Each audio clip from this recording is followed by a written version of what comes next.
Fighting for survival. A true life story. Life hasn't been easy for me, and some days I wonder how I made it this far. Growing up, survival wasn't just a metaphor. It was a constant battle. By the time I was 10, I understood what hunger felt like, not the missed lunch kind, but the ache that made you dizzy, the one that stole your sleep. My mom worked 3 jobs just to keep a roof over our heads.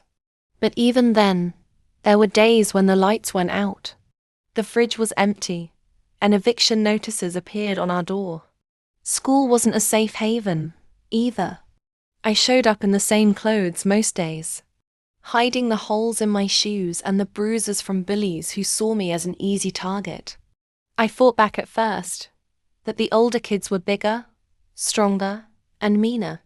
By middle school, I had learned to stay quiet, invisible, blending into the background so no one would notice me. At 15, things got worse. My mom's health started failing. Without insurance, she avoided doctors, brushing off her chest pains and constant fatigue as just stress. I got my first job bagging groceries, handing her most of my paycheck so we could scrape by. But it wasn't enough. I remember walking home late one night after my shift, rain soaking through my jacket, thinking, this can't be my whole life. This can't be it. Then came the night everything fell apart. I found my mom collapsed in the kitchen, unconscious.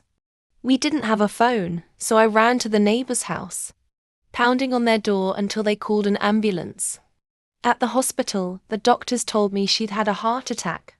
The weight of her sacrifices had taken its toll. She survived, but she couldn't work anymore.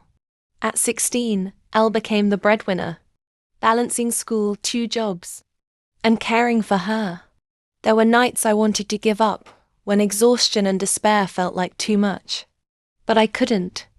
I had my mom to take care of, and the idea of giving her a better life kept me going. Slowly, things started to change. I applied for every scholarship I could find, pouring my energy into school so I could earn a way out. I got into college, working nights as a janitor to cover what financial aid didn't. Now, years later, I look back and realize those years taught me how to fight not with fists, but with resilience, grit, and determination.